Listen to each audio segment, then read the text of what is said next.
Saudara, penyakit degeneratif seperti diabetes, jantung, obesitas kian menjadi ancaman penyebab kematian. Pola dan gaya hidup yang serba praktis serta kesibukan dan kurangnya berolahraga ditengarai menjadi penyebab utama.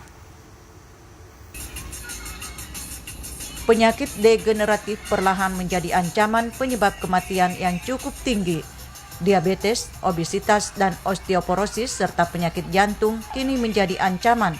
Perubahan pola dan gaya hidup yang serba praktis serta kesibukan yang membuat kurangnya aktivitas gerak ditengarai menjadi penyebab suburnya penyakit degeneratif ini. Untuk itu diperlukan aktivitas rutin dalam alokasi waktu yang cukup untuk berolahraga secara rutin dan teratur. Olahraga tidak hanya untuk kebugaran tubuh saja, olahraga pun menjadi terapi bagi penyakit jantung, hipertensi, diabetes, serta osteoporosis. Gerakan-gerakan olahraga yang dinamis, konsisten, dan terjadwal akan mampu menjadi exercise medicine yang mampu menempatkan olahraga tidak hanya sekedar sebagai sarana mencari keringat atau kebugaran tubuh, tapi juga mampu menjadi terapi kesehatan. Kini olahraga juga sudah menjadi gaya hidup tersendiri dengan berbagai varian, baik olahraga prestasi hingga olahraga rekreasi. Taman-taman olahraga dipenuhi aktivitas olahraga di setiap akhir pekan, baik secara individu maupun berkelompok, baik untuk jogging hingga senam. Untuk senam kebugaran, hingga saat ini sudah banyak model dan varian senam kesegaran jasmani yang diciptakan. 3 kali seminggu. 3 kali seminggu. Terus bagaimana bisa lancar ikut gerakan ini? Karena sudah biasa kita mainkan di rumah. Kalau ibu disuruh pilih, yang mana suka, senam jantung sehat atau yang ini? Jantung sehat. Senam jantung sehat. Karena Gampang gerakannya, gampang. Olahraga sudah menjadi kebutuhan dalam kehidupan yang membutuhkan konsistensi dalam alokasi waktu di tengah kesibukan yang mendera. Pilihannya, mau hidup sehat, luangkanlah waktu untuk berolahraga. Nah, Reza, penyakit degeneratif ini tentunya kian menjadi ancaman ya bagi masyarakat, tentunya dengan berbagai penyakit jantung, obesitas, diabetes, dan masih banyak penyakit lainnya. Tentunya kita lihat sekarang masyarakat ini mulai dari pola hidup, terus juga kesibukan, membuat masyarakat ini kurang memperhatikan yang namanya kesehatan. Ya betul sekali, bahkan olahraga ini sangat penting untuk kita semua, tapi kini olahraga tidak hanya menjadi kebugaran jasmani saja, tetapi bisa menjadi olahraga terapis untuk menjaga kesehatan. Dan bagaimanakah untuk mendorong olahraga agar menjadi kebiasaan bagi masyarakat. Dan baik saudara, hari ini kita akan masuk dalam segmen dialog aktual dengan tema hari ini olahraga di antara pengobatan dan kebugaran. Bersama narasumber kita Bapak Dr. Ampera, beliau adalah Kepala Balai Kesehatan Olahraga Masyarakat.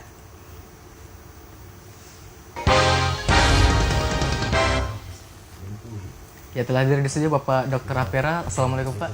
Waalaikumsalam. Ya.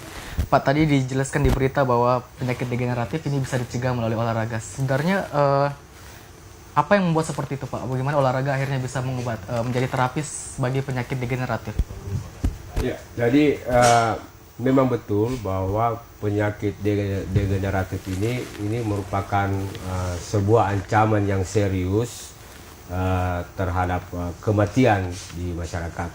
WHO mencatat bahwa kurang lebih WHO mengatakan bahwa pembunuh nomor 4 di dunia sekarang itu adalah penyakit-penyakit degeneratif. Dan penelitian mencatat juga bahwa kurang lebih 60-70% sekarang masyarakat kita itu berada pada situasi atau kondisi yang tidak berolahraga, yang biasa disebut sebagai sedentary activity ataupun sebagai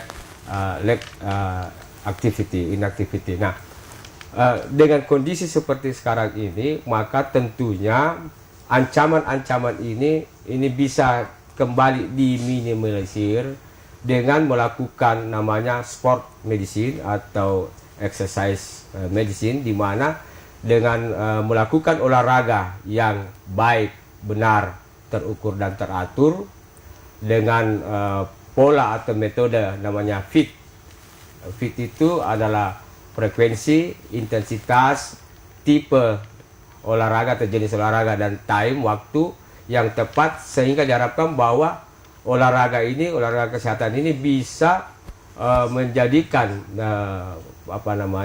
situasi di mana tubuh kita bisa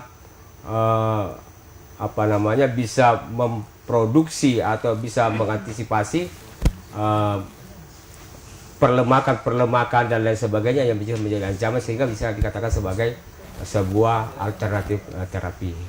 Ya baik Pak, nah apakah olahraga mungkin seperti jogging, bersepeda itu kan bisa dikatakan olahraga yang gampang untuk dilakukan, apalagi kalau weekend di sini sarana untuk berolahraga juga banyak seperti lapangan atau mungkin taman-taman yang ada di tengah kota gitu kan. Tapi apakah olahraga ringan ini seperti jogging itu juga bisa dijadikan terapi untuk penyakit-penyakit degeneratif?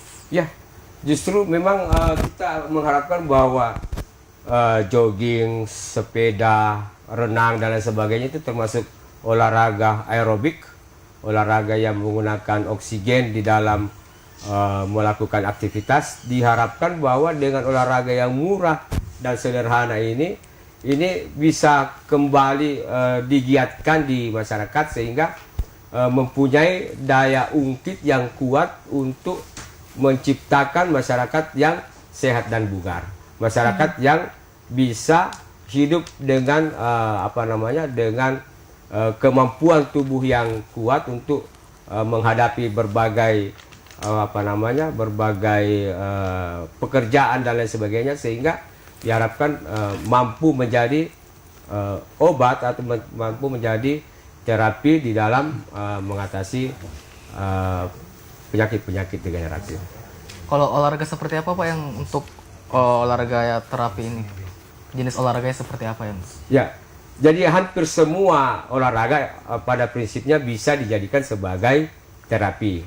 Tetapi persoalannya adalah bahwa olahraga yang digunakan sebagai terapi itu biasanya adalah olahraga yang intensitas latihannya itu cukup atau sedang, bahkan intensitas tinggi dengan durasi kurang lebih 30 menit setiap sesi latihan selama 3 kali seminggu itu bisa menjadi terapi di dalam melakukan kegiatan-kegiatan olahraga tersebut. Dan harus dilakukan secara rutin Pak? Asal dilakukan secara rutin. Jadi 30 menit itu dilakukan secara rutin, secara terus-menerus, tidak terputus. Jadi 5 menit istirahat lagi. Ini 30 menit itu betul-betul dalam dosis latihan itu diharapkan bisa dilakukan oleh masyarakat selama 30 menit itu dalam waktu 3 kali seminggu itu sangat bermanfaat sebagai pengobatan atau sebagai terapi untuk mengatasi penyakit-penyakit degeneratif seperti jantung,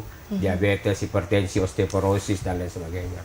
Iya baik Pak. Nah kalau misalnya kita melihat di bagian dari olahraga ini tentunya ada yang dikatakan pemanasan, terus gerakan inti atau mungkin di akhirnya nanti itu akan ada pendinginan gitu. Seberapa penting sih sebenarnya untuk dilakukan pemanasan ini ataukah mungkin untuk olahraga jogging misalnya kita langsung aja deh lari seperti itu, apakah bisa seperti itu Pak? Oh ya, jadi etape-etape atau sesi-sesi latihan itu nanti dikatakan sebagai olahraga aerobik jika sesi latihan itu antara pemanasan, latihan inti dan pendinginan itu dilakukan secara runtut. Itu baru dikatakan sebagai olahraga aerobik.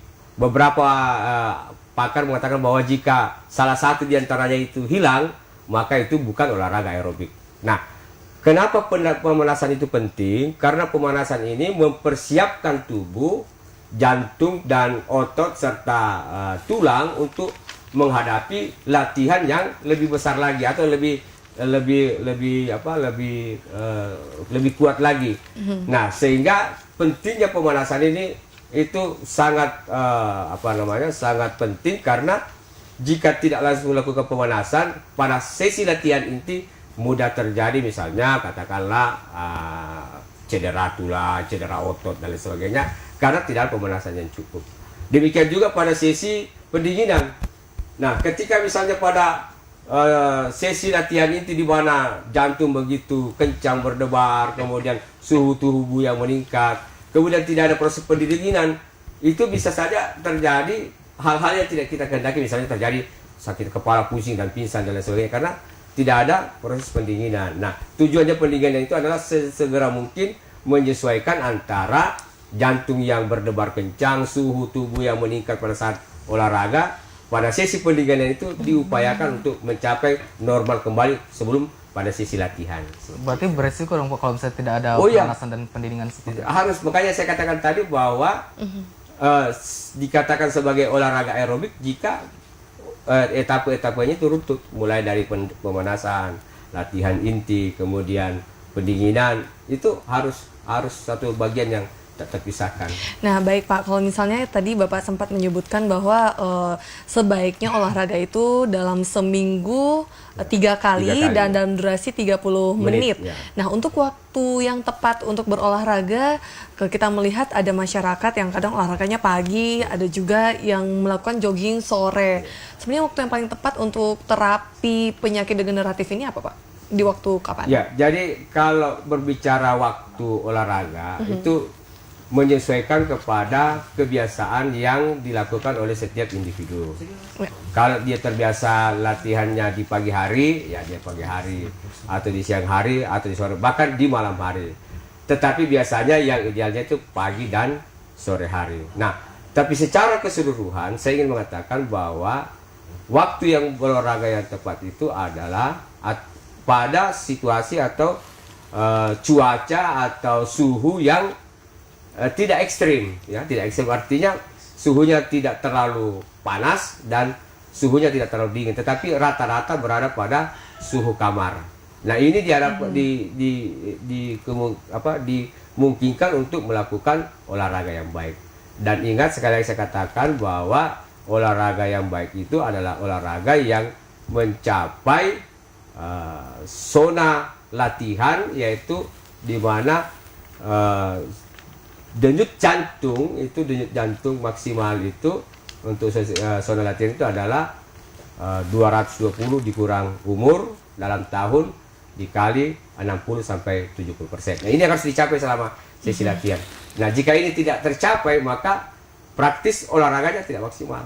Bahkan beberapa teman mengatakan bahwa olahraganya itu hanya olahraga capek aja. Nah, baik Pak. Kalau misalnya durasi waktu yang dibutuhkan berolahraga adalah 30 menit, Ya. bagaimana dengan masyarakat yang mungkin melakukan olahraga kurang dari 30 menit atau lebih dari 30 menit? Ya, kalau lebih dari 30 menit, itu artinya dia masuk kepada intensitas yang tinggi, dan itu malah lebih baik lagi. Cuman artinya biasanya kalau di olahraga kesehatan atau kesehatan olahraga itu hanya dengan 30 menit rutin setiap minggu, itu 3 kali setiap minggu, itu dengan dosis 150 menit itu sudah bisa membuat tubuh menjadi bugar, tubuh menjadi sehat, tubuh bisa mengeliminir semua toksin-toksin, semua zat-zat yang bisa menyumbat pembuluh darah dan sebagainya, lemak-lemak dan sebagainya, itu bisa teratasi dengan berolahraga 3 kali 30 menit di dalam 1 minggu. Ya, Pak Dokter, kalau dulu kan banyak senam-senam kebugaran jasmani, misalnya SKJ seperti itu, tapi Ya. sekarang sudah mulai berkurang. Ya. Sebenarnya bagaimana Bapak Dokter menanggapi seperti itu? Ya, Terutama jadi buat generasi ya, generasi jadi kemarin saya mengajar di Ikatan Pelatih Klub Jantung Sehat. Saya sampaikan bahwa apapun gerakan kita yang kita lakukan, yang penting bahwa di dalam melakukan gerakan-gerakan tersebut, mau jantung sehat, mau SPSI dulu waktu kita ada ada sekarang senam bugar bersama, ada macam-macam senam itu prinsipnya sama saja. Yang penting yang mana diminati oleh yang bersangkutan. Apalagi ini kan termasuk senam musik ya, senam irama ya. Itu tergantung dari yang mana yang disukai oleh individu itu dalam melakukan olahraga. Yang pasti bahwa di dalam melakukan olahraga tersebut itu dilakukan secara maksimal. Yang saya katakan tadi bahwa dengan upaya yang betul-betul untuk mencapai sebuah target atau sebuah dosis latihan. Jika tidak seperti itu, kembali saya mengatakan bahwa olahraga yang kita lakukan itu hanya membuat penimbunan asam laktat di dalam otot. Setelah itu kita pulang, kita capek, dan Setelah itu kita akan olahraga lagi minggu depan dan hasilnya tidak maksimal. Nah, baik nih Pak. Kalau misalnya kita lihat ini olahraga untuk kebugaran dan juga untuk terapi, ada tidak tips dari Bapak dokter ini agar keduanya bisa dilakukan dalam waktu bersamaan? Ya, jadi secara keseluruhan ini bagian yang tidak bisa dipisahkan. Satu kali melakukan olahraga ada 3 hal yang dicapai. Pertama dari aspek pencegahannya. Nah, ketika kita mulai melakukan olahraga dengan baik, penelitian mengatakan bahwa dengan melakukan olahraga yang baik 3 kali 30 menit di dalam 1 minggu itu bisa menurunkan resiko stroke pada laki-laki yang melakukan olahraga dengan rutin. Coba bayangkan. Jadi itu dari sisi pencegahannya. Kemudian dari sisi kebugarannya, pada saat kita melakukan latihan itu dengan sendirinya karena lemak tubuh terbakar dan lain sebagainya, kemudian oksigen bisa tersalur ke seluruh tubuh bahkan sampai ke otak dan lain sebagainya, itu setelah itu kita akan menjadi bugar. Dan kalau itu kita lakukan dengan baik, otomatis dari segi terapinya juga bisa kan menjadi pengobatan, setidaknya mengontrol penyakit-penyakit tersebut supaya jangan menjadi lebih parah lagi. Baik, terima kasih banyak untuk Bapak Dr. Ampera telah hadir di studio TVRI Sulawesi Selatan. Dan yang pastinya semoga dialog kita hari ini dapat kembali mengingatkan kepada masyarakat bahwa pentingnya berolahraga 3 kali seminggu dengan 30 durasi menit. 30 menit. Betul sekali. Dan baik, pemirsa, kami akan hadir setelah jeda pariwara berikut ini. Tetap di Warta Sosial.